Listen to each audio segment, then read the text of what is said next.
Hi hello అండి, నేను మీ Shweta. Welcome to my YouTube channel అమ్మాయి గారి వంటలు. Today recipe is Ramzan special sheer khurma. Ramzan రోజు ప్రత్యేకంగా చేసుకునే స్వీట్ రెసిపీ ఇది. Let us start the recipe. ముందుగా ఒక బౌల్లో కాజు, బాదం, వాటర్ మెలన్ సీడ్స్, ఖర్జూరం వేసి వాటర్ పోసుకొని డ్రై ఫ్రూట్స్ని హోల్ నైట్ నాననివ్వాలి. హోల్ నైట్ నానబెట్టుకున్న డ్రై ఫ్రూట్స్లోని వాటర్ని వంపేసుకొని బాదం పొట్టు తీసుకొని కాజుని, బాదాంని, ఖర్జూరాన్ని స్మాల్ స్లైసెస్గా కట్ చేసుకోవాలి.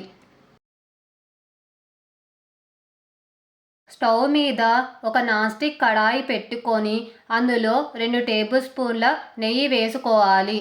నెయ్యి హీట్ అయ్యాక డ్రై ఫ్రూట్స్ని వేసుకొని లో ఫ్లేమ్లో 5 మినిట్స్ వేయించుకోవాలి. వేయించుకున్న డ్రై ఫ్రూట్స్ని వేరొక బౌల్లోకి ట్రాన్స్ఫర్ చేసుకోవాలి. అదే కడాయిలో 1 టేబుల్ స్పూన్ నెయ్యి వేసుకొని 1 కప్ సెవియాన్ వేసి లో ఫ్లేమ్లో 2 మినిట్స్ వేయించుకోవాలి. సెవియాన్ చుట్టలుగా ఉంటుంది. ఇది సూపర్ మార్కెట్స్లో దొరుకుతుంది. మెయిన్గా ఇది రంజాన్ అప్పుడు దొరుకుతుంది. వేయించుకున్న సెవియాన్ని వేరొక బౌల్లోకి ట్రాన్స్ఫర్ చేసుకోవాలి. అదే కడాయిలో 1 టేబుల్ స్పూన్ నెయ్యి వేసి చిరోంజి సీడ్స్ని వేసి లో ఫ్లేమ్లో 2 మినిట్స్ వేయించుకొని వేరొక బౌల్లోకి ట్రాన్స్ఫర్ చేసుకోవాలి.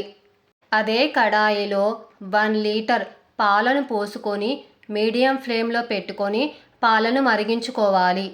పాలు మరిగాక 1/2 కప్ షుగర్ వేసుకొని కలుపుకోవాలి. తర్వాత వేయించుకున్న సెవియాన్ని వేసి కలుపుతూ లో ఫ్లేమ్లో పెట్టి 5 మినిట్స్ ఉడికించుకోవాలి.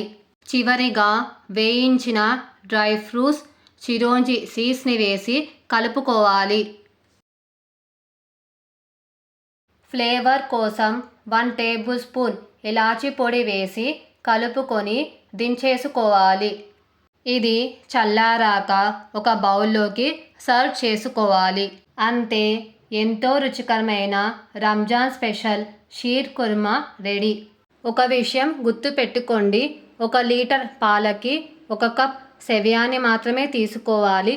అంతకంటే ఎక్కువ తీసుకుంటే ఇది చల్లారాక గట్టిపడుతుంది. ఈ రెసిపీ మీకు నచ్చితే ఒక లైక్ చేయండి. మీ లైక్ నాకు బూస్టప్ని ఇస్తుంది. అలాగే మీ ఫ్రెండ్స్కి, రిలేటివ్స్కి షేర్ చేసి మరిన్ని వీడియోస్ కోసం ఛానల్ని సబ్స్క్రైబ్ చేసుకొని ఫీడ్బ్యాక్ రూపంలో నాకు కమెంట్ చేయండి.